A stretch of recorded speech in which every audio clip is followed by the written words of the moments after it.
Hey guys, Ron here. Now there's a bee. Hope everyone's well. Very excited. Been waiting to do this one for a while. Tried to park. I'm in Beverly Hills today. Constant traffic here you'll see in a minute. It's there because there's no parking on this canyon street that we're on right now, that we're going to be on, because it goes from what they call the west side, Beverly Hills, to the San Fernando Valley. I used to take it every day for work. But as you can see those trucks there? That truck? It's temporary bed. They're filming a movie over there. And that's a dead-end street, so typical, right? The reason I'm excited is today I'm going to be filming what we can see, and there's not much of it. It's going to be mostly, unfortunately, you listening to me again. The outside of Carrie Fisher's house, her last home. The home she lived in when she died, although she died on an airplane just minutes away from LA International Airport, returning here to Los Angeles from where she was working on a film, or was it a TV show? I have to research. She was working on some project that friends wanted her to work on, and she died on, first class with her dog Carrie by her side. For the last couple of years, she took everywhere. Anyway, this is the home she owned, her last home, and also lived here with her last husband, Brian Lord. I think she bought it with him and bought him out when they got divorced. Her daughter Billy lived here, and her mother, Debbie Reynolds, lived here on the property because it was about 3 acres total, so there was another home on the property. And Carrie had Debbie move in at some point. And there were times when Debbie literally would run over there, having heard that Carrie had collapsed, a la OD'd, or was in a really bad emotional state. So it was very convenient. And Debbie's house was failing too. Anyway, I could talk about Carrie Fisher I could do a video, a vlog for 2 hours on her. There's so much information, but I'm going to have to condense it for the sake of this video. And as you can see, there are no sidewalks here and a lot of traffic. Hopefully I won't be killed. Let's look at some of the houses, her house.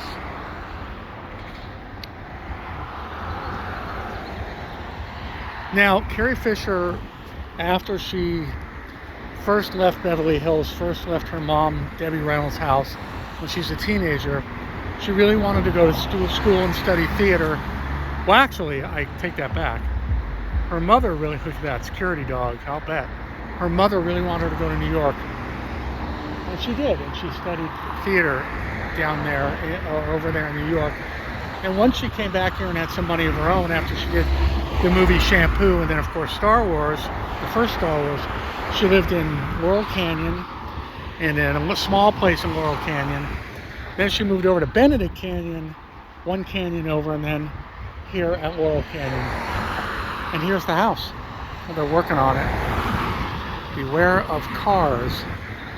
All right, boy, there's so much I can say. So it goes all back in there. So I would imagine that the property goes all the way back to the hill. Yeah, I guess that could be 3 acres. Yeah, it's all the way back there. So as you can see, they're doing a lot of construction. What does that say? Let's see. That means you. Do not enter, no trespassing. I don't want to stand in this person's driveway, so I want to get over here. Then I'll come right up. I believe Billy Lord, Carrie Fisher's daughter, owns this house now, but I'm not 100% sure. I think she does. There's a tour bus. I've seen about 6 today. What is this guy filming? So, I don't know if we can see the house in the back. So you can see now there are a couple of homes on the property. Let's see how close we can get. I know there's cameras everywhere, but it's Sunday, they're not working today, but that may not matter. Here's a house in front. Maybe that was where Debbie lived. So I can see one home there in the back, the red tile roof, and then there's something up there that they're tearing up in the back. So I don't know if just these 2 homes, and this would have been the Debbie home, and that would have been the larger home, the Carrie home back there. Just getting across here is going to be difficult. Let's take another look. There's cameras everywhere. Maybe a voice will come on. No, we can't see. We can really only see from the back. I mean, across the street where I was. So I'll probably have to go back there.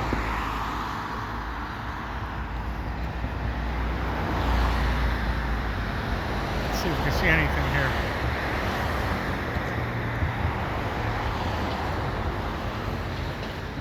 Aha. Can you see?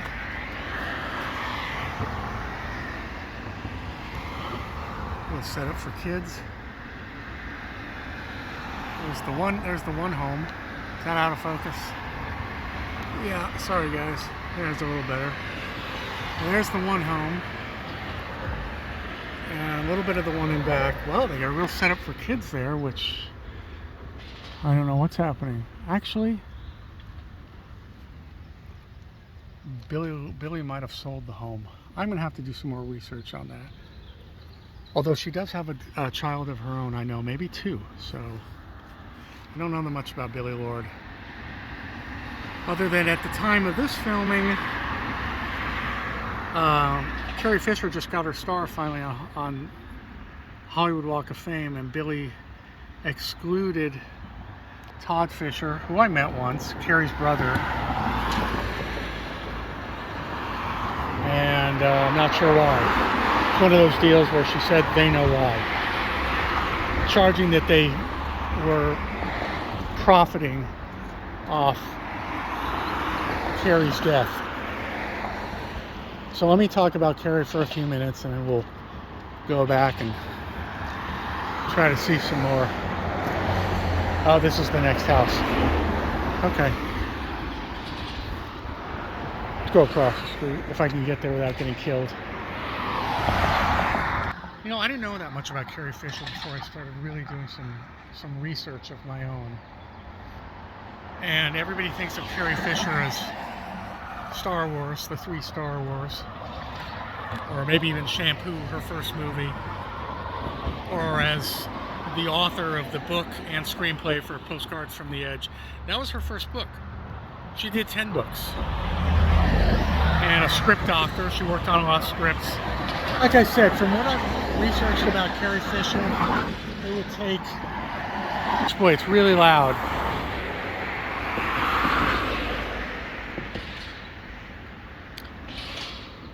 It's so loud that I think I'm going to move. Because I know I'll be having people say, couldn't hear you, couldn't hear you, couldn't hear you. And I don't blame you. That's not your fault, that's mine. Maybe I'll go up the street where they're filming. Carrie Fisher was like 3 people in one body.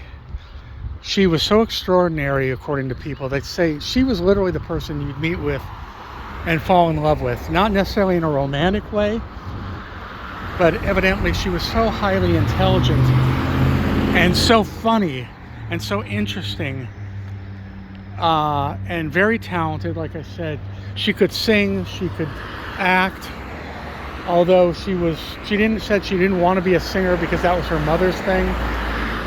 She and her sister, her mother Debbie, had a complicated relationship. She and her father, Eddie Fisher, of course, had a very complicated relationship. Eddie was basically a drug addict for over 60 years. And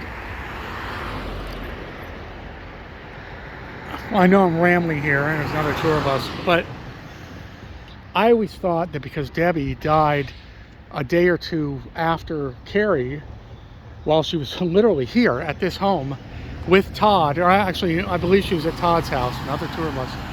I actually thought she just sort of died of a broken heart. And she said, I want to be with Carrie. I mean, she was, distraught wasn't the word, although apparently she was in very bad health. And she had been suffering with bad health for quite a while already, which is another reason that Carrie was glad that Debbie was here. But she and Debbie had a complicated relationship, particularly when Carrie was younger. They even were competitive with each other for a while. But Debbie truly said once, I wish I could suffer for Carrie If I could, I would. Carrie held spectacular parties at this house, spectacular parties at the Benedict Canyon house. She was, and before that, Penny Marshall's house, who she was very good friends with. Carrie was always involved with the Hollywood elite. She was close with John Belushi. She was saddened when he died, but it didn't stop her from doing drugs. And basically, the story of Carrie Fisher is that in her early 20s, it became apparent she had a very bad case of bipolar disorder. And it's believed that her father, Eddie, had a more moderate case, but that Carrie had it really bad. And she was undiagnosed for a long time. And they said she could literally talk on the phone for 8 or 12 hours during a manic phase. She was very good friends with Richard Dreyfuss, also manic depressive, or bipolar, I should say. But he kind of caught it earlier and went on his meds and did his best. He said he was up all the time with his mania. He said he didn't start his depressive phases till he reached 40. Carrie was mostly up too. And it would make people nervous. She would talk for 12 hours straight on the phone. Another thing about Carrie was she, even if she had an assistant in the house, just like Natalie Wood, she absolutely positively could not be alone, to the point where Carrie had men, mostly men, if not all men, platonic friends, some gay men, some not, come and spend the night with her in the bed. She would say, please come over, and they would sleep with her, apparently platonically, just so she would have someone there. And like I said, even while she had assistants in the house, you know, for me it would be good enough to just know that somebody else was in the house, but I guess not for her. She actually wanted them in the bed with her. She had a failed relationship to Paul Simon. She always said that, you know, Paul Simon was so intelligent and thinks of himself as quite the genius. She always felt inferior to him, even though she was pretty smart herself. And apparently, even after their divorce, they kept seeing each other clandestinely, even when he was already with Edie Brickell. Again, this is just from a couple of sources that I've read. I don't know how much is true, but my point is, Carrie Fisher, we know, did the 3 Star Wars movies. She wrote 10 books, including Postcards from the Edge. Meryl Streep became her good friend. You know, once Meryl got the part to play her, basically. Postcards from the Edge was written after Carrie had her first OD and ended up in the hospital. And that did straighten her up for a while. She wrote the book, and she was asked to write the screenplay. She was clean and sober for about 11 months. And from my research, I think that's the only 11 months straight, at least, of her life that she was ever clean and sober. Because as we know, she did have drugs in her system when she died. Very sad, because they say, those quoted say that those 11 months that she was clean in the mid-80s was the happiest, healthiest time of her life. But again, you know, it didn't appear to stay that way. So it's really quite a shame, I should say. Carrie continued on making films in the 90s and 2000s. Her weight fluctuated, partly from medication that she was taking. She was on her bipolar medications, but you know, switching and getting the right medication is difficult.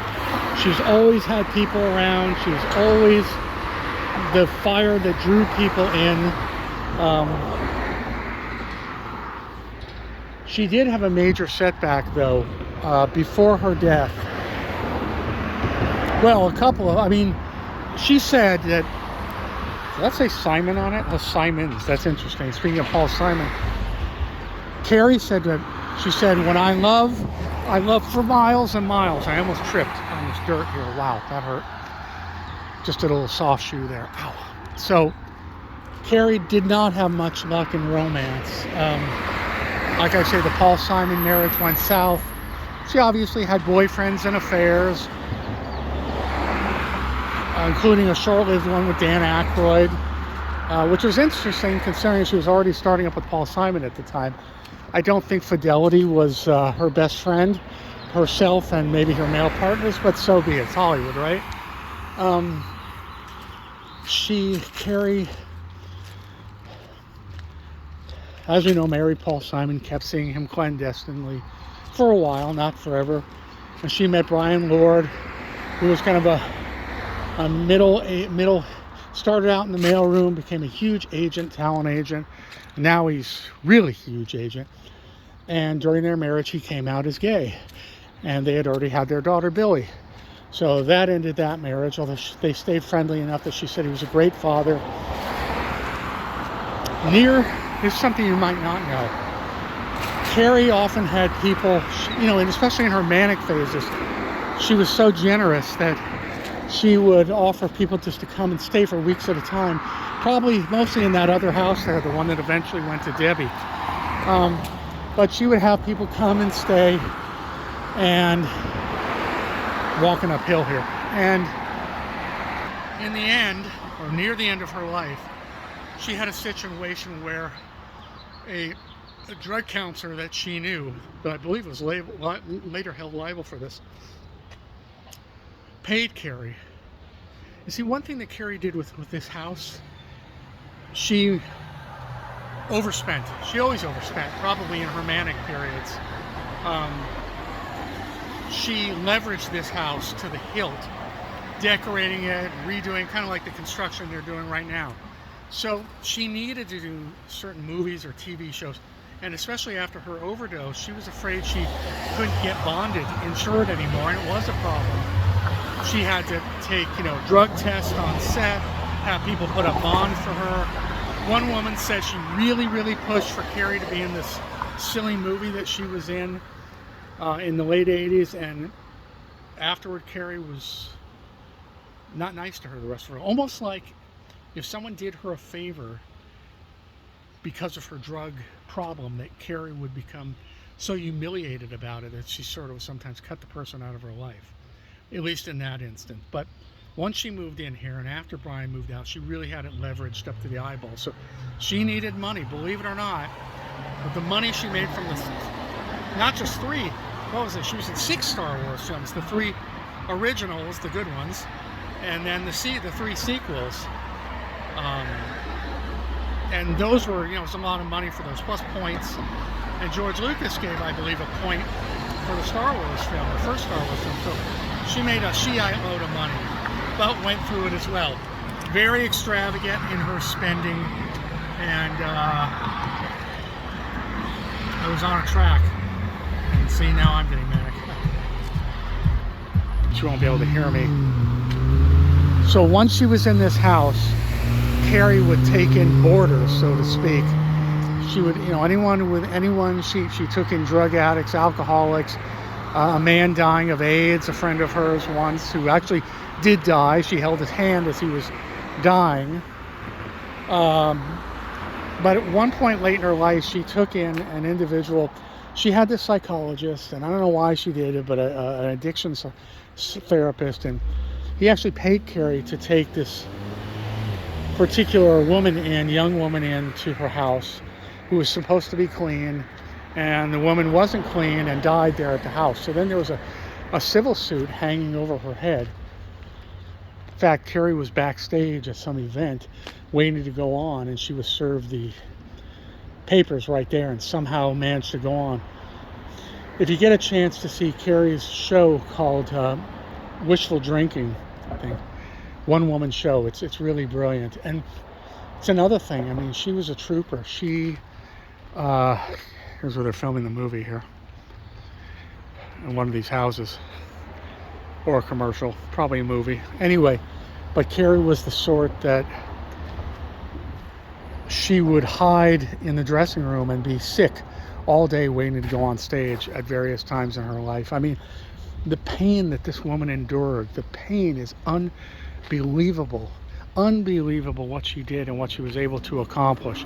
She had her own talk show for a while, and she interviewed people who had interviewed her. She's really an extraordinary woman. That's why I say I could talk for 3 hours about Carrie Fisher, but you'll have to do your own research, other than to say she was larger than life, really, truly larger than life, and witty and brilliant and looking for love and never quite achieving it. In fact, when she died, she was single. And I just remember seeing the 3 Star Wars sequels. I hadn't seen Carrie Fisher in a while. I thought, gosh, she looks so old, and she was only hitting 60 at the time, and I thought she looked so old. I didn't realize that this was because of a lifetime of excess, a lifetime of drug abuse, cocaine. I think at the time of her death, and I may be wrong, so don't jump on me, I think she had opioids in her system as well. Carrie was really beyond the trauma of her life. Eddie, her father, and Debbie Reynolds split when she was very young, as Eddie went off with Elizabeth Taylor. And, Carrie was looking for, I think, a father figure the rest of her life. The trauma of that never left her. Plus, on top of it, inheriting, presumably, Eddie's bipolar disorder, although to her it was in her case, it was a much greater degree.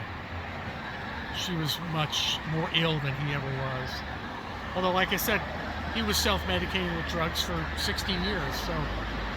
But Carrie was self-medicating with drugs for 40 years, and she probably would be if she had lived longer. It's a very sad thing.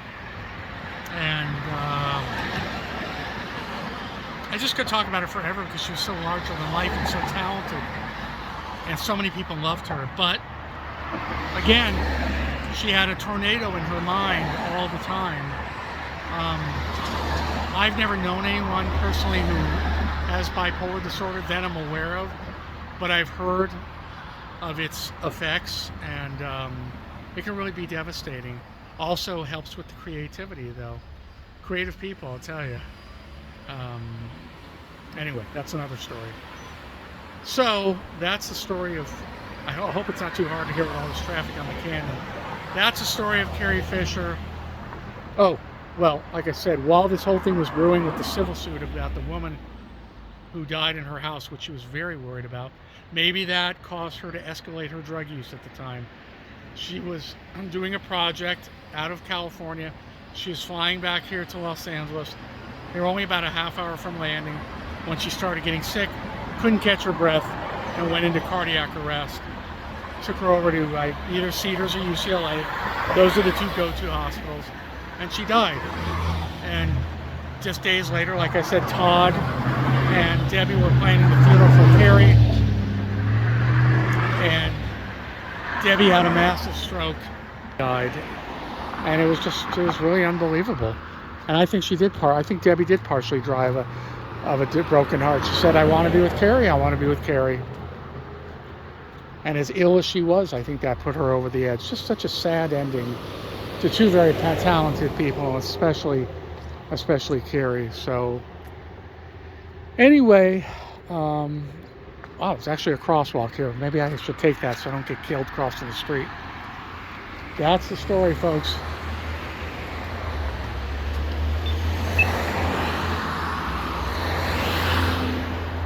Eddie liked the name Carrie. That's why they gave her the name Carrie.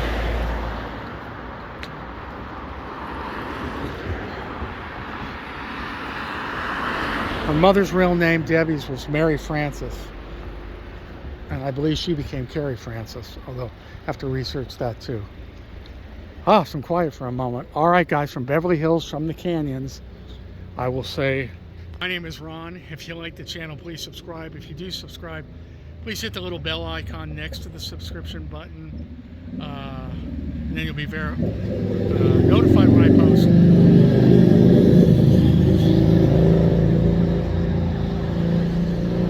Please give the channel likes, folks, and yeah, comments are appreciated. Hey, I'm without notes here, guys. Everything I'm saying is from the research I've done. Top of my head, no, cue cards here. So if I make a mistake, it's very possible. You can correct me, but don't chastise me because, for 27 minutes I'm just holding thoughts in my head here. I could be wrong. And I'm not as young as springtime anymore either. So anyway, all right, guys, from Carrie Fisher's final home in Beverly Hills, this is Ron signing out. Bye-bye.